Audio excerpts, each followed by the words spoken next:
พิธีเปิดงานเทศกาลหมากพร้าวนาไซ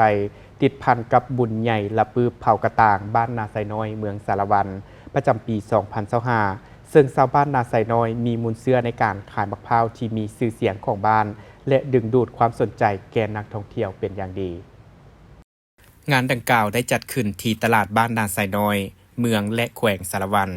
โดยการให้เกียรติเข้าร่วมของทานสมใจอุ่นจิตรองเจ้าแขวงสารวันภายใต้การเป็นประธานของทานจันทร์ศรีร้อนศรีสมบูรณ์เจ้าเมืองสารวัน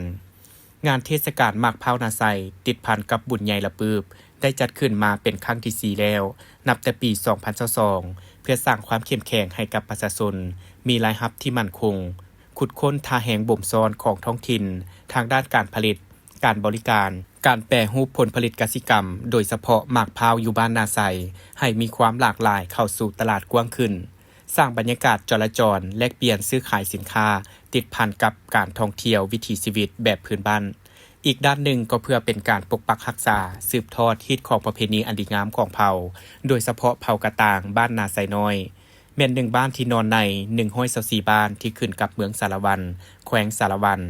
ห่างจากตัวเมืองประมาณ21กิโลเมตรเป็นบ้านที่มีเส้นทางการสัญจรไปมาหากันสะดวกสบายประชาชนทั้งหมดมี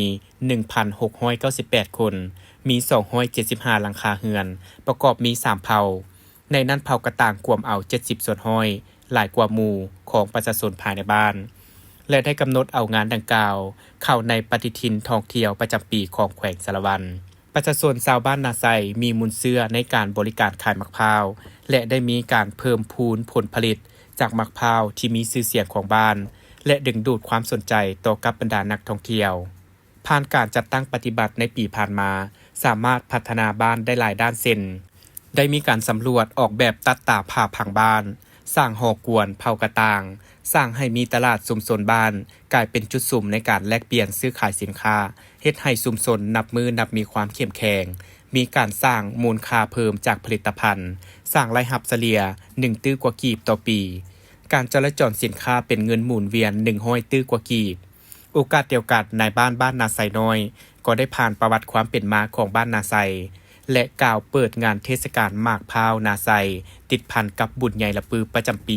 2025 อย่างเป็นทางการ ในตอนท้ายก็ได้มีพิธีตัดแถบผ้าเปิดพิธีลั่นคอง9 บาทโดยทานรองเจ้าแขวงสารวันเพื่อเป็นสิริมงคลให้แก่การจัดงานดังกล่าวซึ่งประกอบมีบรรดากิจกรรมหลักเป็นต้นวางแสดงขายสินค้าตลาดนัดสัญจรและกิจกรรมอื่นๆเพื่อสร้างให้มีบรรยากาศคึกคืนและมวลซื่น